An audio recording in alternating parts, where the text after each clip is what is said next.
ઓછું ખાઓ છો છતાં વજન વધી રહ્યું છે? રીઝન માત્ર પ્લેટ નથી, પણ દિવસ દરમિયાનના સ્મોલ પોર્શનમાં લીધેલી કેલેરી છે. એક્ઝામ્પલ, હું એક કપ પીવું, એમાં 2 સ્પૂન સુગર એડ કરું, એની 30 કેલેરી થઈ.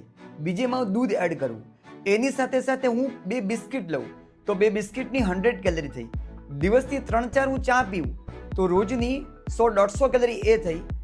આ સિવાય દિવસ દરમિયાન હું સોસ લઉં, એ સાથે કેચઅપ લઉં, અરે હેલ્ધી છે એમ કરીને જ્યુસ પણ લઉં, તો આ બોડીમાં એક્સ્ટ્રા કેલરી ઇન્ટેક થઈ અને આ બોડીમાં ફેટ છે એ વધારવાનું સૌથી મોટું રીઝન છે. રિઝલ્ટ, આપણે નોર્મલ ખાઈએ છીએ અને છતાં આપણું વજન ધીમે ધીમે વધતું જોવા મળે છે. હવે કોમેન્ટમાં આપ જણાવો, દિવસ દરમિયાન આપ 2 ચા પીવો છો, 4 ચા પીવો છો કે રોજની 6 ચા પીવો છો? રિમેમ્બર, વજન વધવાનું કારણ આપણી પ્લેટ જ નથી, સ્મોલ પોર્શનમાં આખો દિવસ કંઈ ને કંઈ લીધા કરીએ એ પણ રીઝન છે.